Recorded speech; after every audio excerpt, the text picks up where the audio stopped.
우리 옆에 계신 분들과 함께 인사 나누실 때에 하나님이 당신을 사랑하십니다. 이렇게 한번 인사하실까요? 하나님이 사랑하십니다.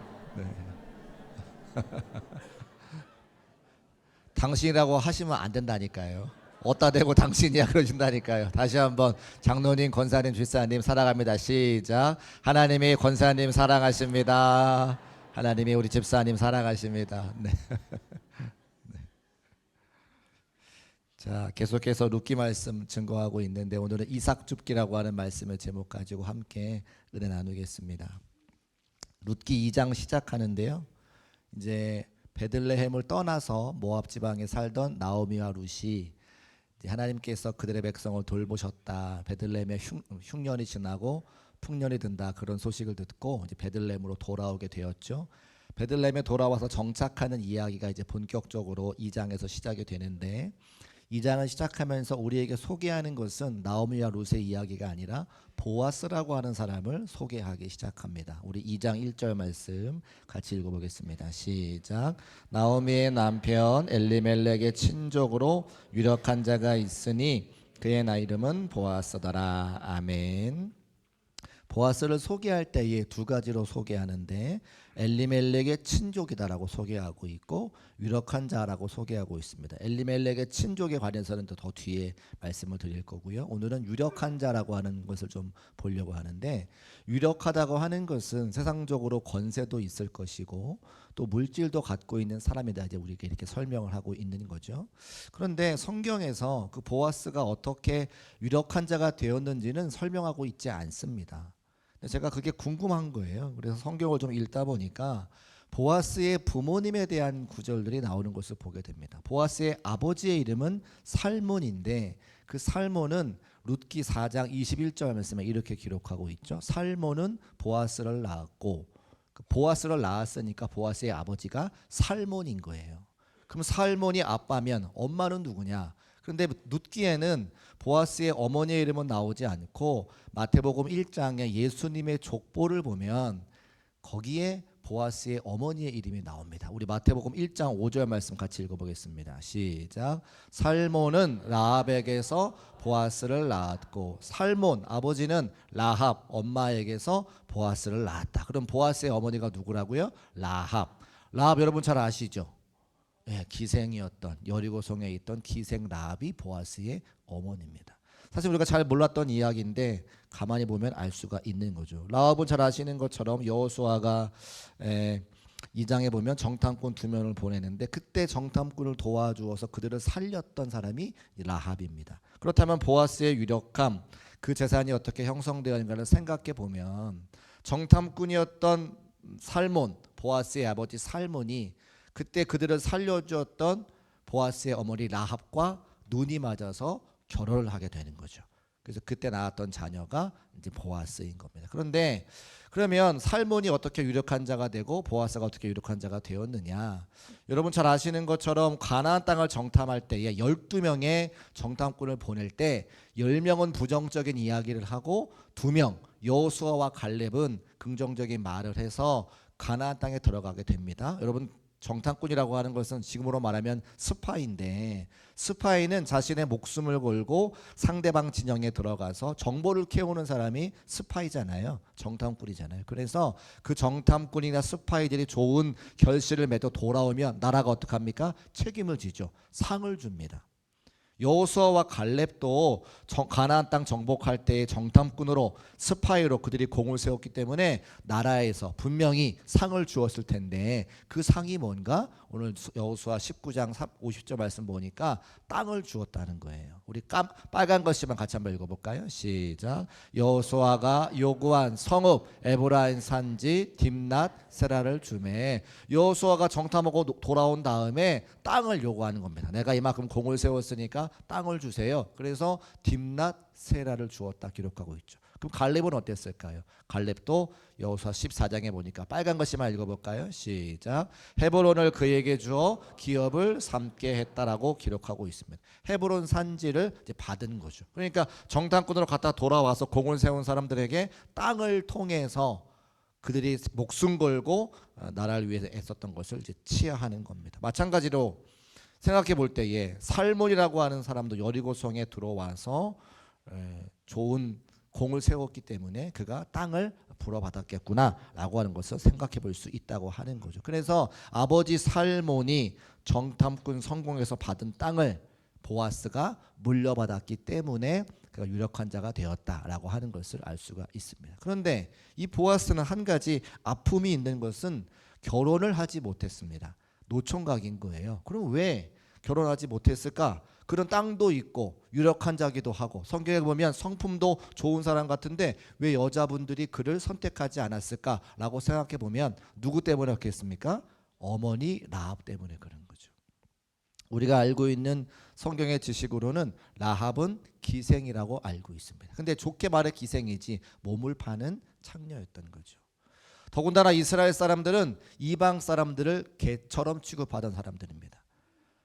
라합은 이방 여인이었습니다. 개와 같이 취급당하는 사람 중에 몸을 파는 여인이었으니까 아무도 그 집안에 아무도 그 가문에 시집 가려고 하지 않았던 거예요.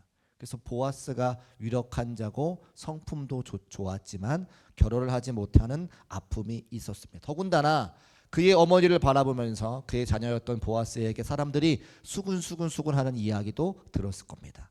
쟤네 엄마 라합이래. 기생이야. 이방 사람이야. 수군수군수군. 그래서 그런 아픔이 보아스에게 있는 거죠. 그래서 보아스가 룻을 만날 때에 그 룻에게 조금 더 관심이 가는 것은 자기 엄마가 이방 여인이었는데 룻도 이방 모압 여인이었잖아요. 그러니까 더 마음이 가는 거예요. 더군다나 룻의 소문을 들었는데 보아스가 룻에게 무엇이 감동되느냐? 시어머니를 잘 섬기는 이야기를 듣는 거죠. 그때 보아스가 자기 돌아가신 어머니가 생각이 나는 거예요.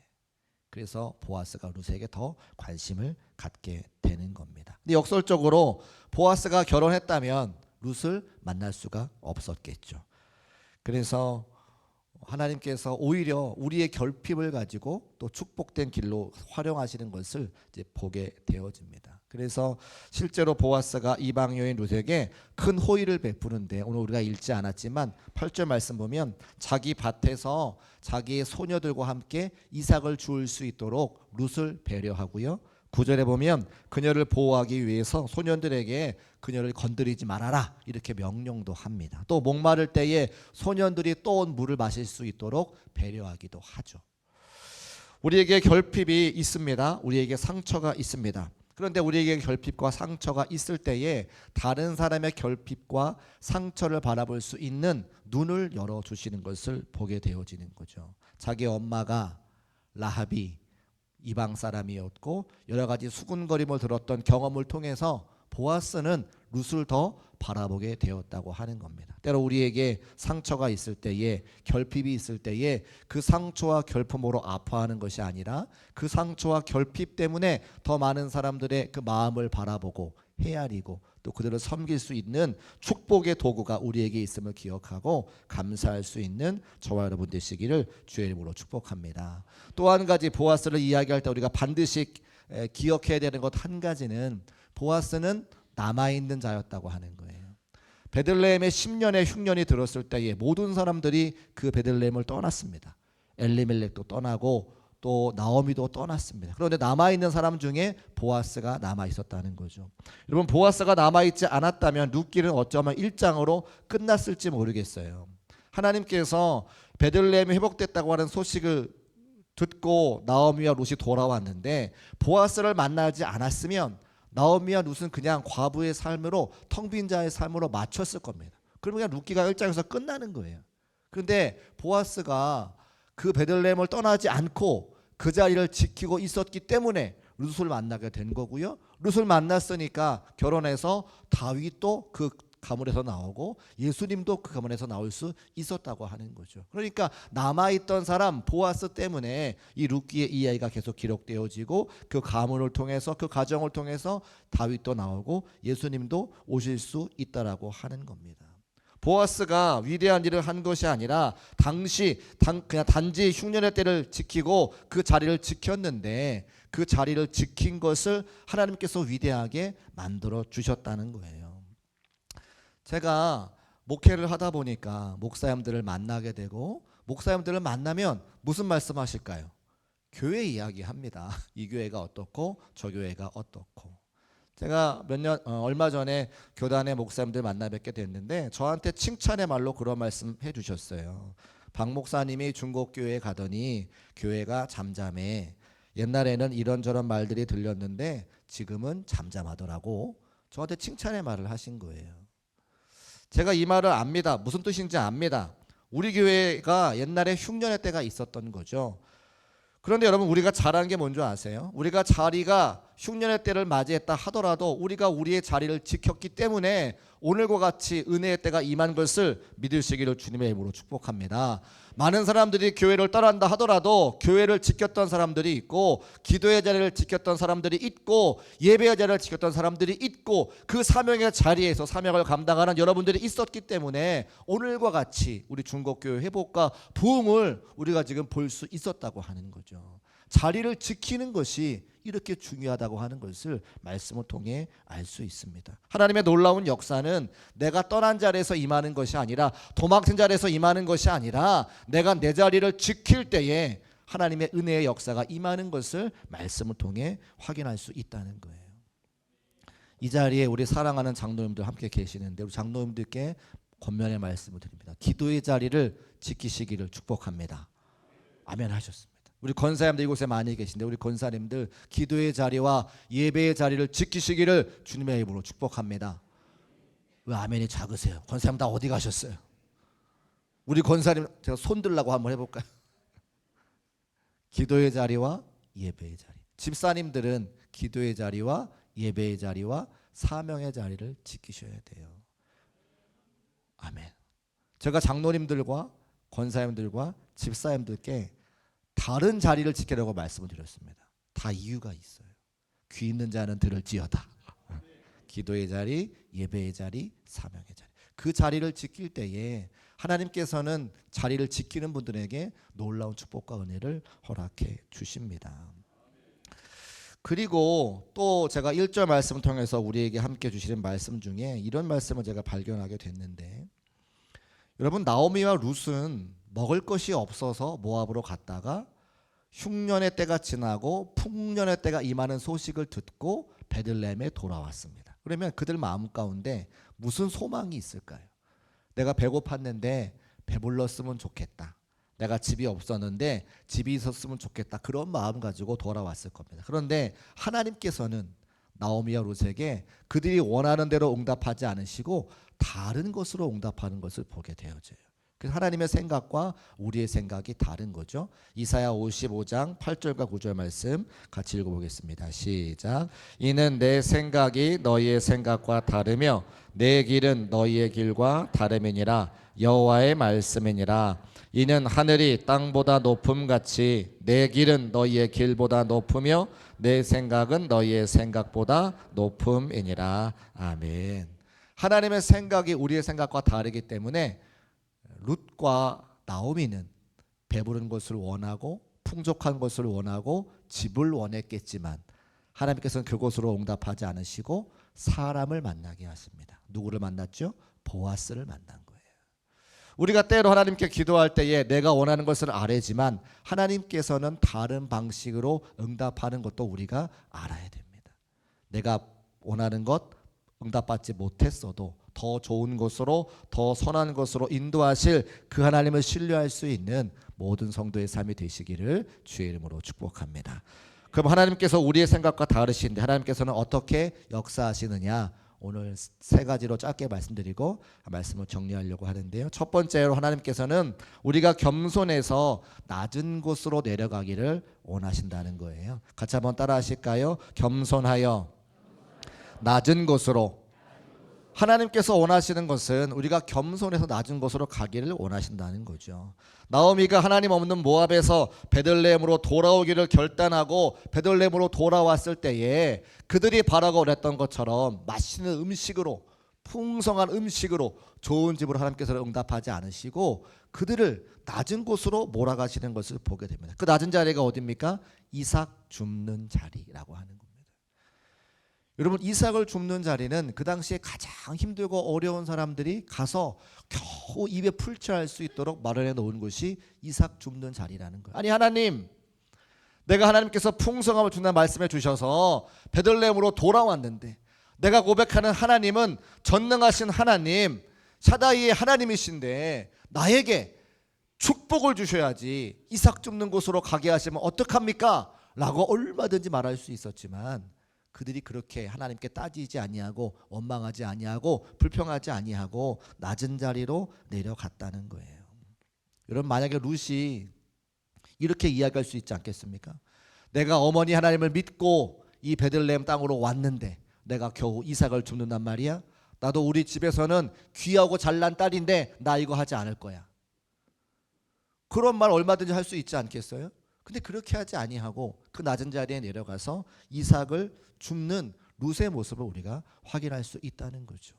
룻의 모습을 통해서 우리는 예수님을 생각해 볼 수 있습니다. 예수님은 하늘 보자 가장 높은 곳에서 이 땅 낮고 천한 자리에 오셨는데 하나님께서 그 예수님을 어떻게 하셨는가? 빌립보서 2장 9절과 10절 말씀 보니까 이러므로 하나님이 그를 지극히 높여 모든 이름 위에 뛰어난 이름을 주셨다고 기록하고 있어요.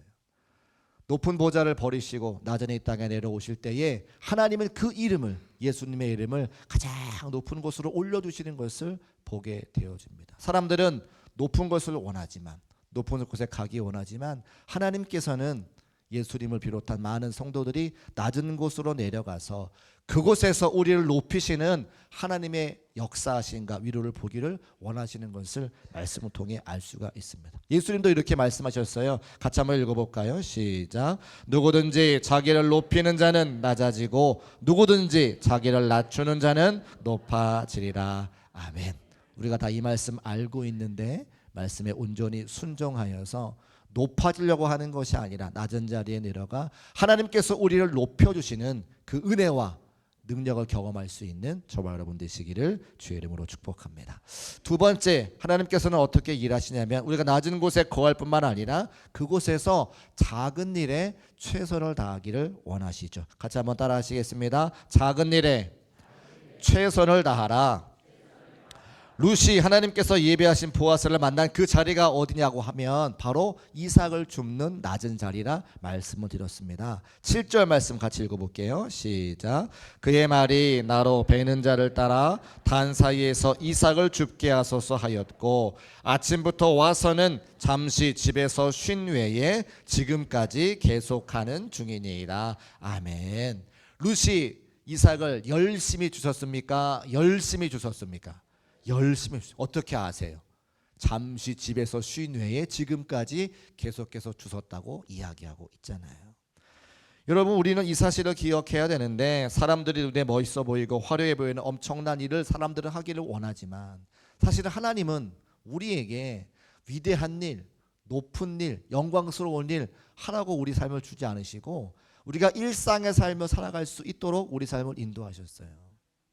저의 삶이나 여러분의 삶이나 많은 사람들이 우러러보고 칭송하고 그 자리에 가고 싶다라고 하는 삶을 사는 분들은 그렇게 많지 않습니다. 대부분은 그냥 평범한 일상의 삶을 살죠. 그런데 하나님께서 우리에게 그 일상의 삶을 허락해 주셨다면 그 자리에서 룻이 열심히 이삭을 주는 것처럼 작은 일에 최선 다할 때에 하나님의 은혜가 임하는 것을 믿으시기를 주의 이름으로 축복합니다. 다윗 왕도 그렇게 했다는 거예요.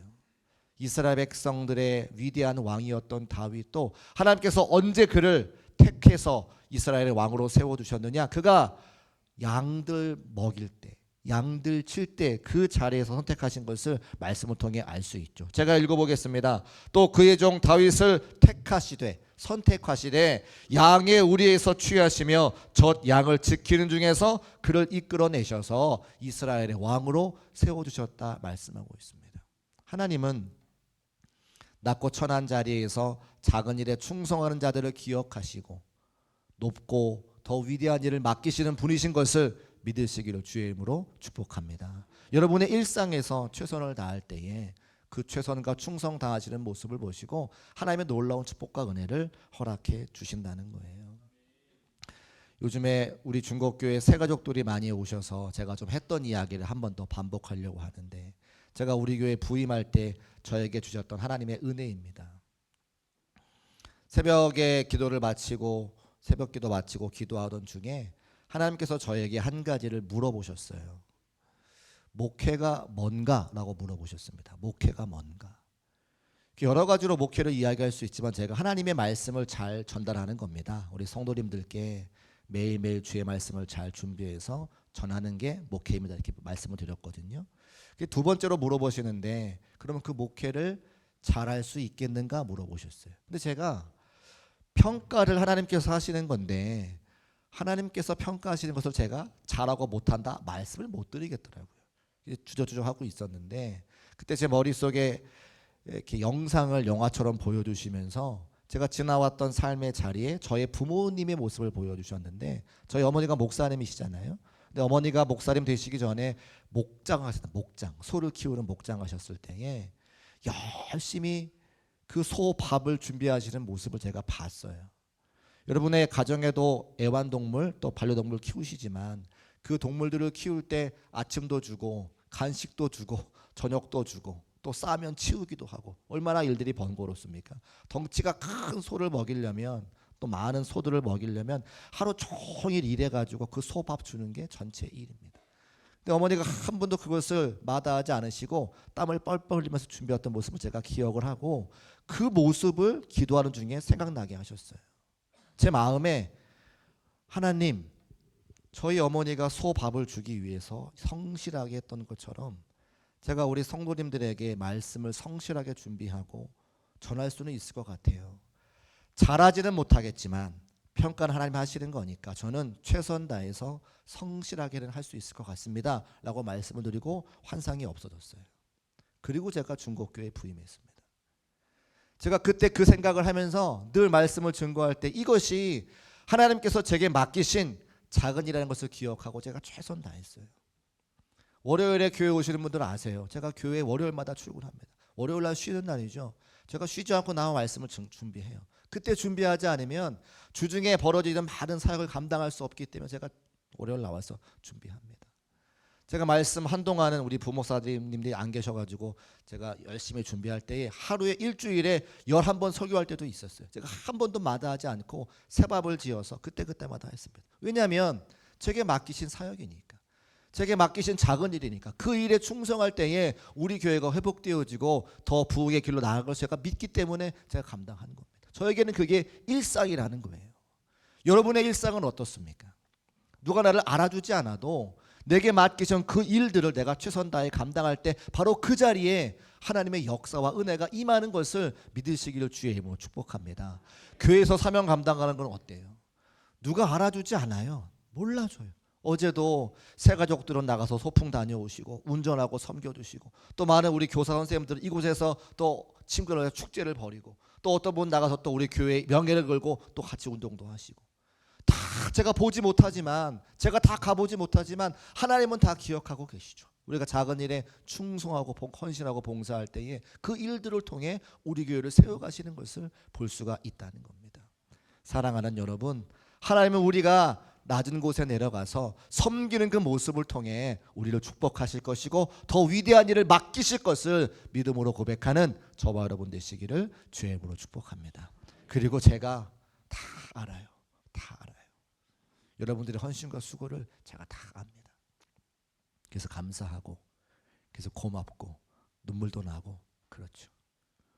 하나님께서 마지막 때에 우리 모든 성도들 기억하시고 축복해 주실 것을 저는 믿음으로 고백하는데, 여러분과 함께 그때를 기대하고 또 사명 잘 감당하여 하나님께는 영광 올려드리고 우리 모두에게 한량없는 은혜와 기쁨의 시간 되시기를 주의 이름으로 축복합니다. 마지막 세 번째, 하나님께서 어떻게 일하시냐면 순종하는 사람들을 통해서 일하신다는 거예요. 같이 한번 따라 할까요? 순종하는 자들을 통해 일하십니다. 자, 생각을 한번 해보겠습니다. 베들레헴에 돌아와서 이삭을 줍는데, 이삭을 줍기 전에 베들레헴에 흉년이 10년 동안 들었어요. 흉년이 10년 동안 들었다고요. 먹을 것이 없던 세월이 10년입니다.